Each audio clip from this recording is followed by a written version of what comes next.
Okay, we are going to look at problem number 10 from the pre-response packet. So this is the second time we've seen this problem. So as always, or this type of problem, excuse me, not this problem specifically.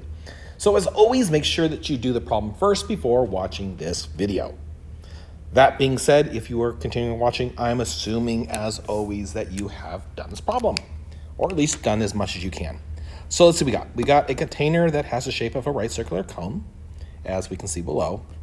The height of the height is shown. The diameter I've already labeled.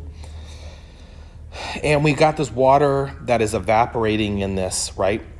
And the height is changing at -0.3 centimeters per hour. So just kind of note, that means the rate of change in the height equals -0.3, right? Just to kind of know what dimension we're talking about there. Then they give us the volume of the cone. So first thing we'll want us to do is find the volume of water when the height is 5. So what is the volume of the water? So the reason they do this one, right, is they want to get you thinking about right now, right, we have a couple variables here. We have R, we have H, and we have V. What we'd like to do is we're given information about H. We're really not told anything about R. So we'd like to get rid of it. We'd like to write it in terms of H. And we can do that by doing the following. We've seen this before, right? This is a right cone, right? So in other words, we have a right triangle here with the radius being 5 and the height being 10. Because this is a right triangle, right, as the height of this water, decreases or increases or whatever it does, right, it's going to make a bunch of similar triangles. So in other words, the ratio of the radius to the height is always going to be the same. So I think you guys would agree the radius is half the height. So I'm going to say the radius equals 1/2 the height. So now when I go to write for my volume, so my volume is 1/3 pi r squared h, I can get rid of r, right, by replacing it with 1/2 h. So let's clean that up a little bit. So that's 1/3 pi times 1/4. H squared times h is h cubed. So this will end up being 1/12 pi h cubed. Okay? From there, we can now answer the question. We can plug in 5. So we get 1/12 pi times 5 cubed. Let's put that cube on the outside. 5 cubed. If you want to simplify it, which again, you don't need to. At this point, the answer is just this. They want to know our units. So our units are centimeters cubed because this is the volume. You can stop there. In fact, I suggest you stop there. But of course, if you wanted to, you could write it like this. Okay? So that is our volume. Let's move on.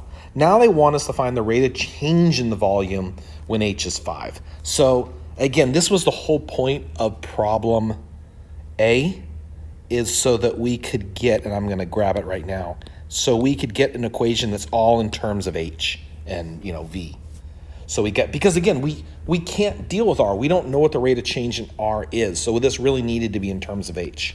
So let's see what we can do. Let's take our derivatives. So this is going to be with respect to time. So dv dt equals 3 times 1/12 is 1/4 pi h squared dh dt, right? Time doing this with respect to time.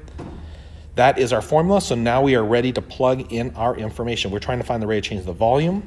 So we know that H is 5. dH dt was -0.3, right? They give us that at the beginning, right here. So we actually, I want to, one more time, I want to emphasize this. I would stop here. This is a number. So our units, this is the rate of change in the volume. So it's going to be centimeters cubed per hour. Done. We're finished. Again, you can simplify this, but there's no reason to. This is a great place to stop. Let's move on to letter C.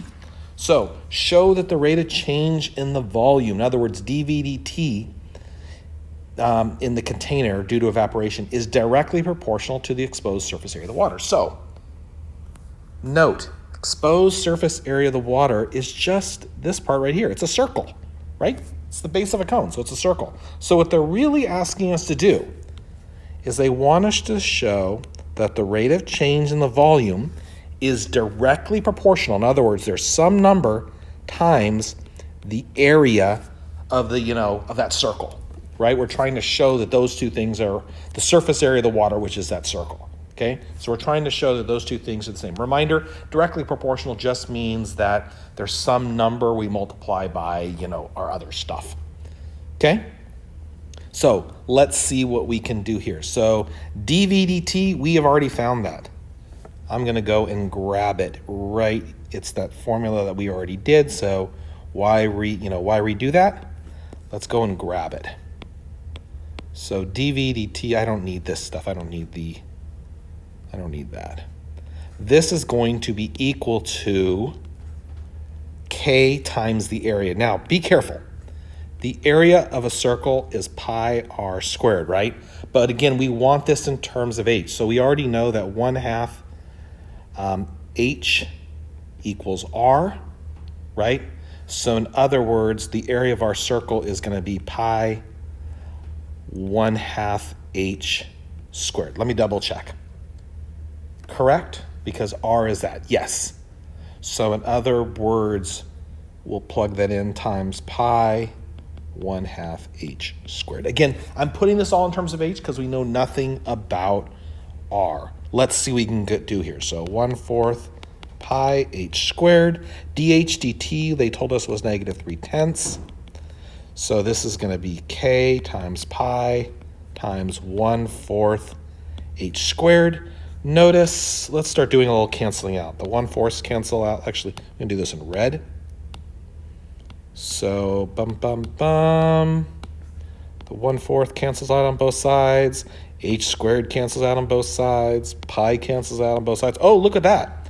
We are left with k, which is the constant of proportionality, equals -3/10. So that is our constant of proportionality. And that is letter C. I will see you in the next problem.